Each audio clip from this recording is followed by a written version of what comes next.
নমস্কাৰ বন্ধুসকল।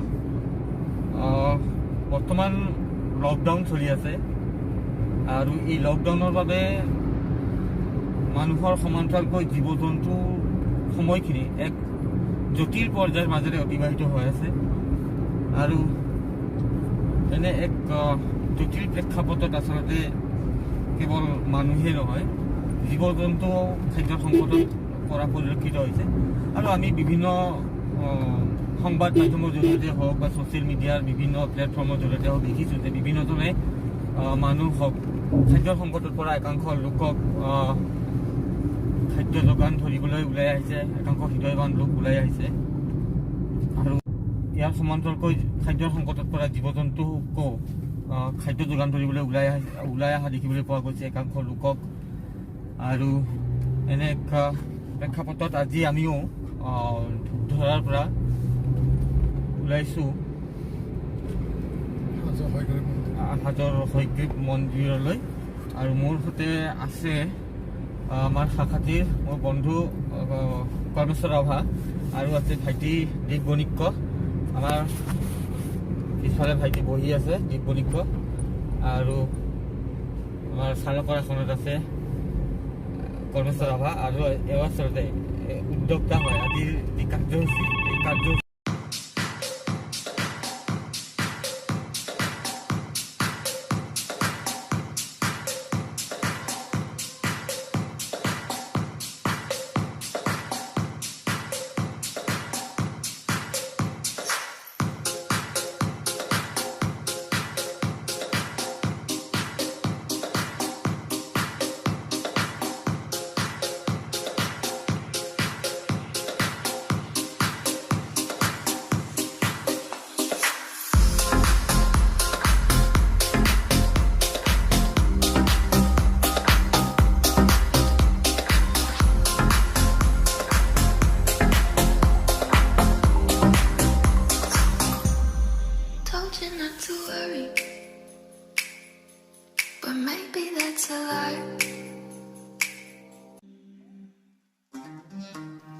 আপোনালোকে মোক গাড়ীত বিচাৰি আছে নেকি? মই কিন্তু গাড়ীত নাই দেই।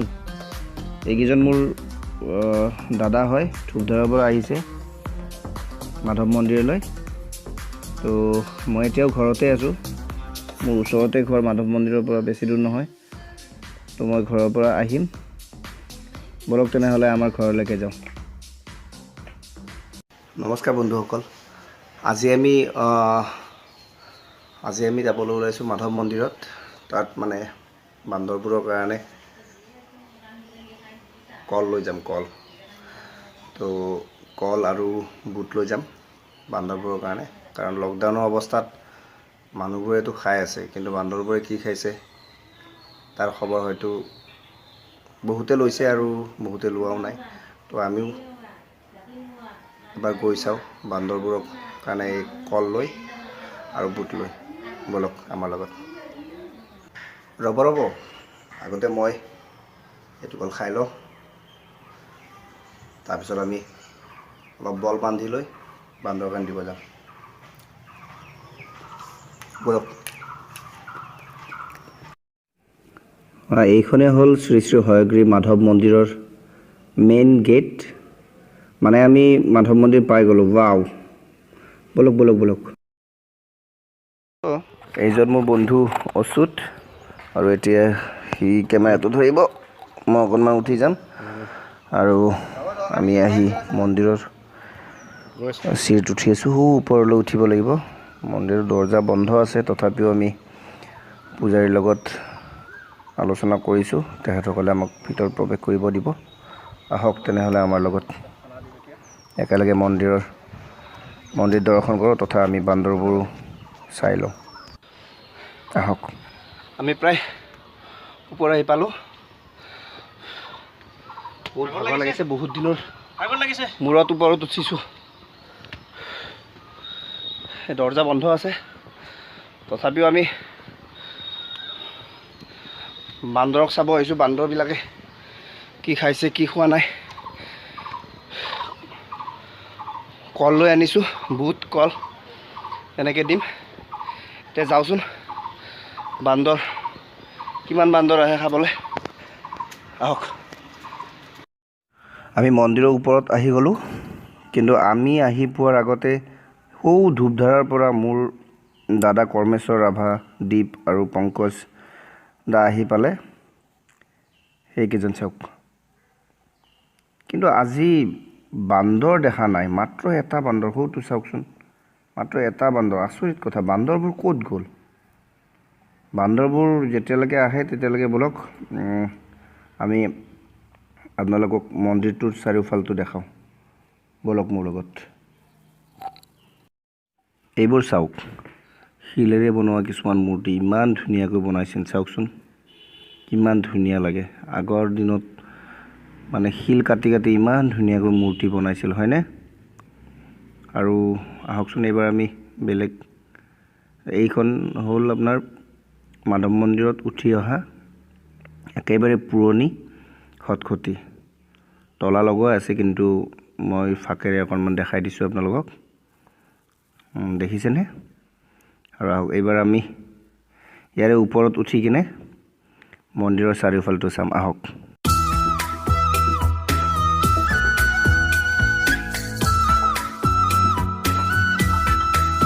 এইটো হ'ল মাধৱ মন্দিৰৰ মুখ্য মণিকূট মই অকণমান জুম কৰি দিছোঁ এয়া আৰু এইটো হ'ল ভোগ ৰন্ধা ঘৰ টবাকো ফ্ৰী জ'ন ইয়াত ভক্তসকলৰ কাৰণে ভোগ ৰন্ধা হয়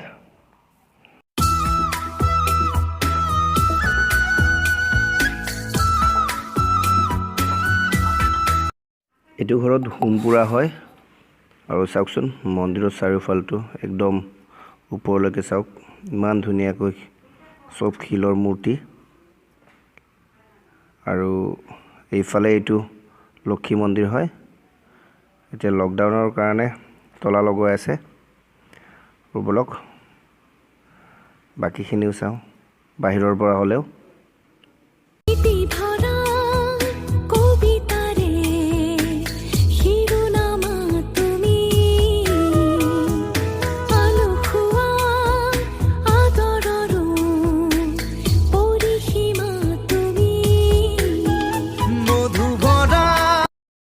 এইটো হ'ল আপোনাৰ নৰসিংহ মন্দিৰ ইয়াত চাওকচোন লকডাউনৰ সময়তো মন্দিৰৰ পূজাৰী এগছি চাকি জ্বলাই থৈছে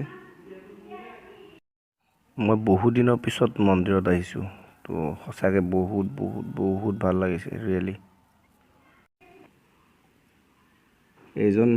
এজন পূজাৰী কিন্তু বেচেৰা কি কৰিব তেখেতৰ ভক্ত অবিহনে পূজাৰীনো কি কৰিব এইখন মুখ্য দুৱাৰ এইখন গেটেদি গৈ এই ভক্তই পূজা অৰ্চনা কৰে অন্য দিনত বহুত ভক্তৰ ভিৰ হয় কিন্তু আজি জনশূন্য হৈ আছে এইটো ভোগ খোৱা ঘৰ ইয়াতে ভক্তসকল বহি জিৰণি লয় আৰু মন্দিৰৰ প্ৰসাদ এইবোৰ খায় বলক এতিয়া বান্দৰ চাওঁ বহুত সময় অপেক্ষা কৰাৰ পিছত অৱশেষত কেইটামান বান্দৰ আহিলে বাৰু সেইকেইটা চাওক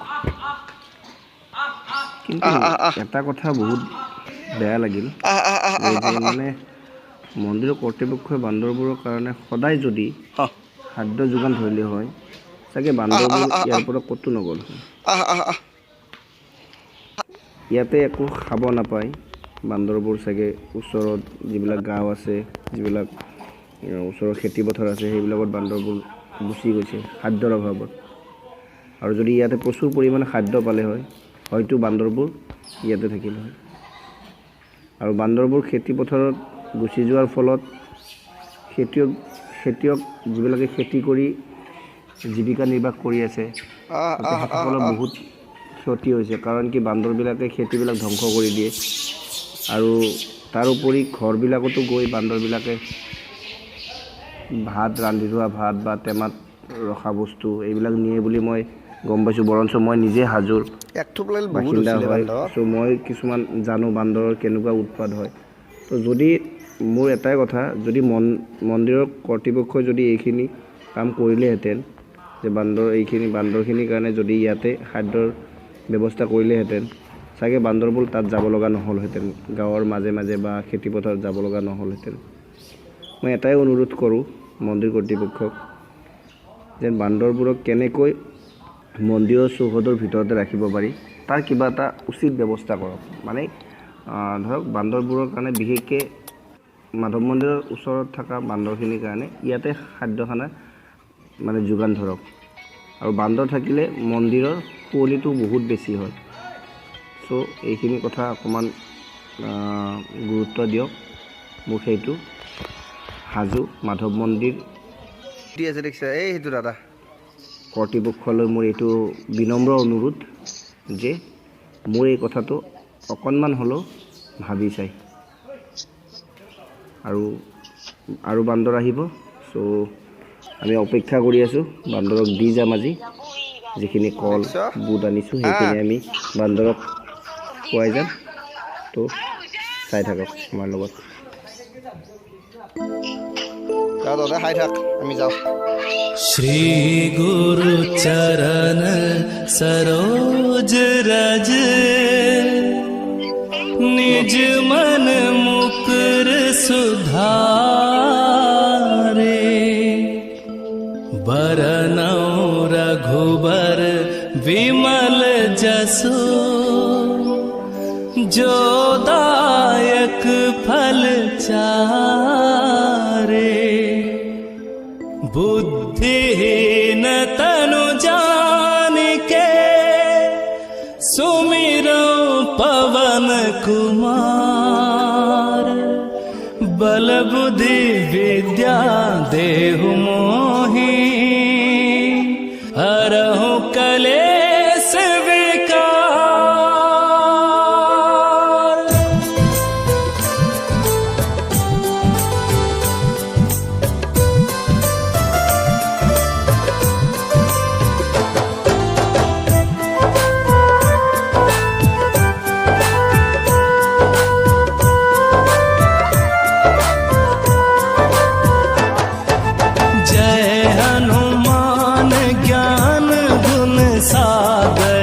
जय कपीश तिहु लोक उजागर रामदूत अतुलित बल धामा अंजनी पुत्र पवन सुत नामा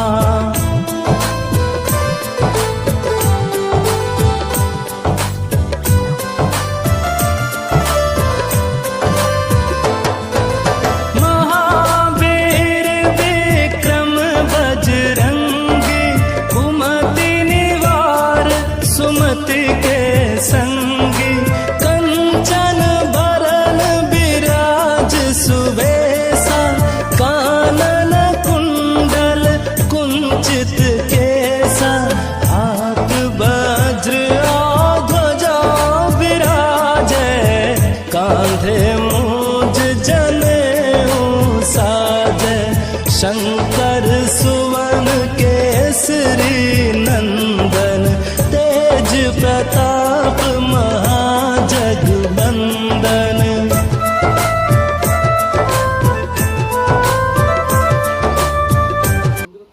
বান্দৰক কল বুট খোৱা হৈ গ'ল আমাৰো ভোক লাগিছে তেনেহ'লে পলম নকৰি বলক আমি এতিয়া তললৈকে যাওঁ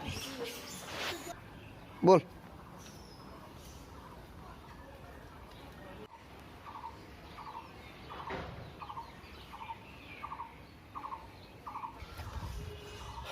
বহুত ভাল লাগিল আজি অৱশেষত আহিল বহুত বান্দৰ প্ৰায় 300-400 মান হ'ব চাগে আৰু বহুত বান্দৰ আছে আৰু মানে 3 ভাগৰ 1 ভাগহে আহিছে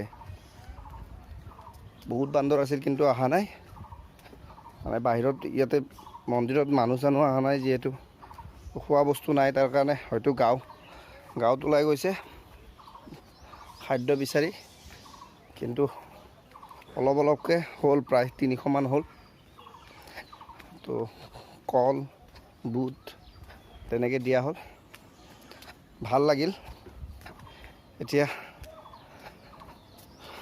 ভিডিঅ'টো ইয়াতে সমাপ্ত কৰিম চ' বাই ভালকৈ থাকিব ঘৰত সকলোৱে ওলাই নাহিব চৰকাৰে দিয়া নিয়ম নীতি মানি চলক,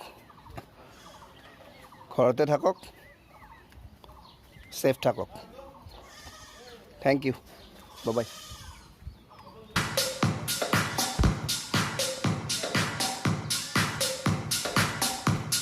আৰু এবাৰ পুখুৰীটোত যাই চাম, পুখুৰীটোত কাছক অলপ কল খুৱাম। এতিয়া যাই চাওঁ,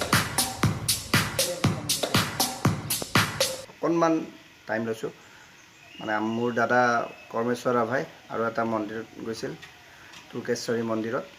তাৰ কিছু দৃশ্যাংশ ঈশান নিউজত সম্প্ৰচাৰ হৈছিল, আৰু তাৰেই কিছুমান দৃশ্যাংশ মই এইটো ভিডিঅ'ত